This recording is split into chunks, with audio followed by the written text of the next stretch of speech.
I'm Benedict, I'm the Practical Beekeeper.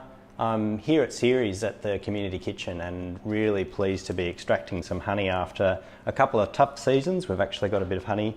This is Brunswick honey, so not very far away, just down the road. We've got a little bit we're going to extract and I'll talk you through it. I've got two frames that I'm going to run through my extractor.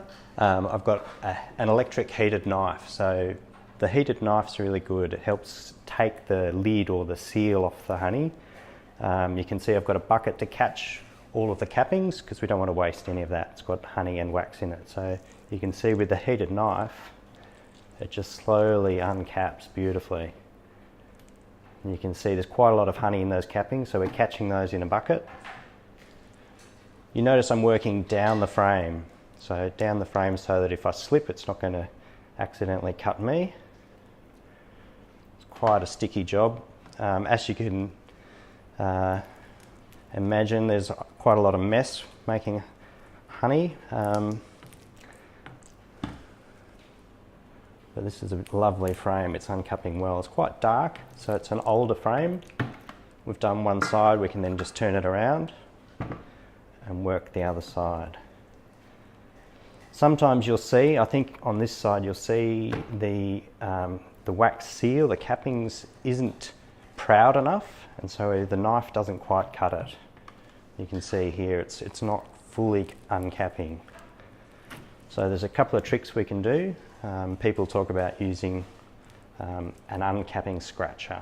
So I've got one of those as well. The capping scratcher, quite a good tool. And it can simply be used to scratch through those bits that were too shallow for the knife to reach and open them up so when put it in the extractor the honey will still flow. The thing about damaging the frame like this, I know it's a little bit, it seems like you're making a really big mess of the frame, but the bees are pretty clever. They'll get in, they'll clean it up and they'll start again. I'll pop this into our extractor and then I'll get the next frame ready to go. So that's frame one, this is the second frame. This is a newer frame, so you can see same bees, same hive, but because it's a newer frame it's quite golden. It hasn't had any brood hatch out in it. You see beautiful white cappings and quite golden colour of the honey underneath. Very slippery. You know, there's obviously a whole language for beekeepers, and one of the terms we use is stickies, and when we're finished with these frames and all the honey's been extracted, the phrase sticky comes to mind. That's one of these frames. There we go, just get those last little bits. So that's half done. Turn it around. A bit of weight. I think it was probably maybe 2.5 kilos in these frames. A lot of honey going into the cappings bucket, so we'll save that. I've got a press and I'll show you how we can press that out in a minute. You see it's a little bit shallow. We're missing a bit with the knife.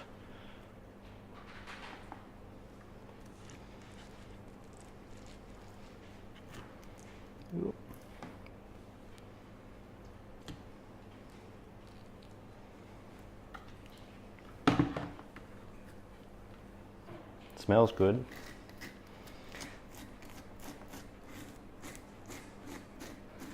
So there's another trick when you're using an extractor that people sort of didn't tell me when I started. I had to learn the hard way. When the bees make their honeycombs, they actually angle the cells upwards at about 14 degrees. So if you spin your extractor the wrong way, instead of using centrifugal force to extract, you're actually pushing the honey into the frames. So the leading edge is the bottom of the frame. And here we go, let's see what happens.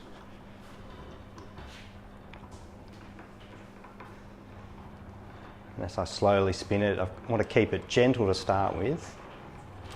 The honey's spinning out onto the inside of the frame.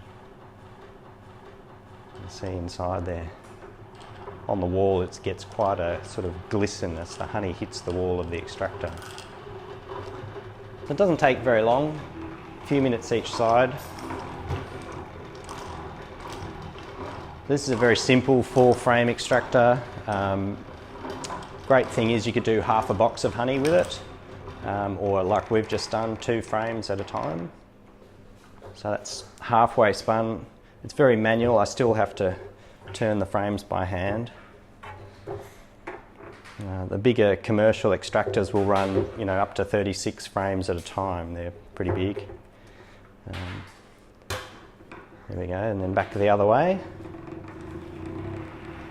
You can really hear it hitting the side, all the honey flying out. So from 2 frames, I'm guessing we'll get maybe 5 or 6 kilos of honey. So nice generous amount for a family. That'll last you quite a while. In fact, there's some statistics. The global average of honey production from one hive is 20 kilos. I think Australia punches above its weights. We probably get 30 kilos, maybe 35 from one hive. We've got the benefit of those beautiful eucalypts and backyard beekeeping. So beekeeping in the suburbs benefits from all of the variety of flora out there. So those frames, pretty empty, nice and light. There's a little bit of some pollen in that frame, and if we put that back in the hive, the bees are going to love that. They're going to really enjoy cleaning it up and starting from scratch. So out of the extractor, we open it up and put it through the settling tank, and you'll see it's beautiful honey. There's a bit of wax in it from the uncapping, and we'll catch that in the mesh. Because it's a settling tank, it's going to settle, most of the wax will float to the top, and we'll end up with nice clear honey we can jar off. So it's raw, it hasn't been heat treated, and it's minimally filtered, so you get all the goodness and all the variety of local pollen. The next step is we've got some cappings, and we can run the cappings through the cappings press, so that'll be good.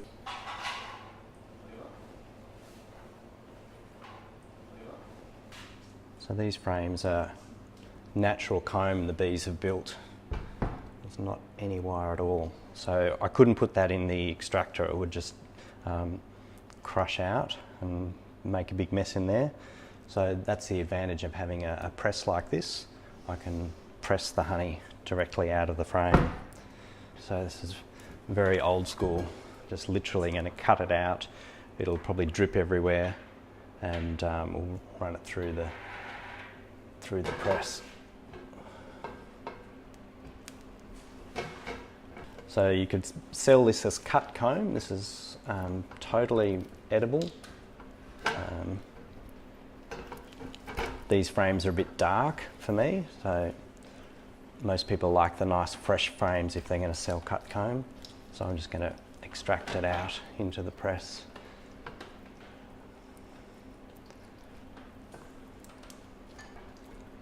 There we go, look at that.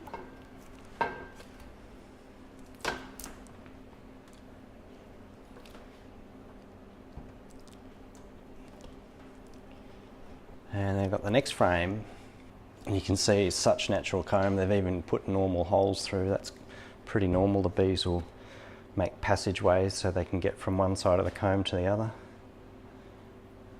And you can see it's about 70% capped, so uncapped on this side you can still see the honey underneath, but we know that it's ready because it's 70% capped. It's not going to ferment on us. This side's even closer to 80, maybe even 90% capped, so it's certainly ready honey.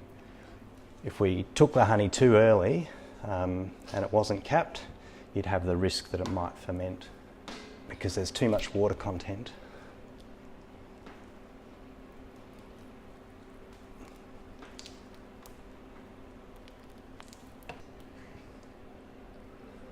Whoa. See what happens as it breaks. There we go. Bit of weight in each of those pieces, probably at least 1 kilo. all the wax and the honey.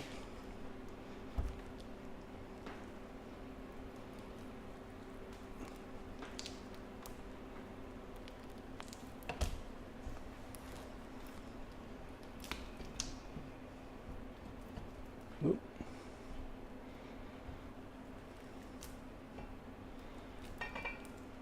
Lovely. We've also got our cappings from before, so they can go in, because we don't want to waste any of the cappings.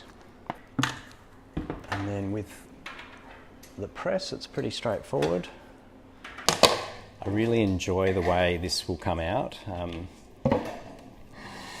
As we squeeze the handle, it's all sort of oozes out from inside.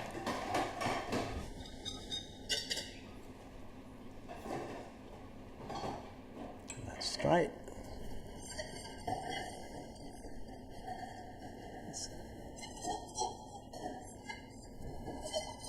It's made contact now, and as I push it down, you'll see all of the honey's going to come squeezing out nicely.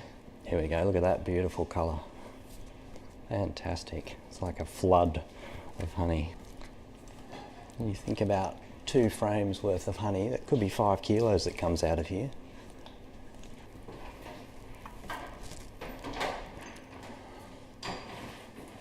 Once we've extracted all the honey, you're going to end up with quite a cake of wax in the bottom there. And obviously the wax is pretty valuable, so we don't want to waste any of it. The wax will be rendered down and used in hand creams or candles or cosmetic skincare, waterproofing agents, lubrication, furniture polishers, leather conditioners. It's a pretty versatile product, beeswax. I certainly don't want to waste any. Such a nice feeling after a couple of tough seasons to have honey again. It's a good start. So again, just a minimal filter just to catch any of the wax, and straight into the jars, cold pressed. So this honey will taste different to the one out of the extractor, because most of it's from Bundoora, whereas the extractor was Brunswick. And it's amazing the difference in even a few suburbs on the other side of Melbourne. The honey will taste different as the bees get to a different flower. If you didn't have the big press like I've got, you could use just a kitchen sieve and a potato masher. There's certainly no problem with that.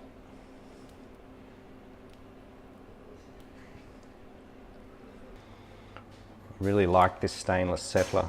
It's pretty good. Really simple process. Undo the gate and fill up the jars. These are a 250 gram jar, so we'll see how they go.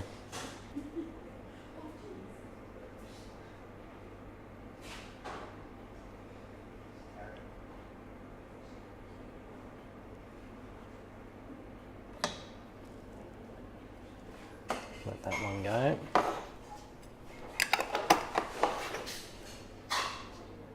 So obviously, because we'll be selling honey, we have to extract it in a commercial kitchen like Ceres or another kitchen through a council, or you could register your own, but obviously there's quite an expense in setting up a commercial kitchen.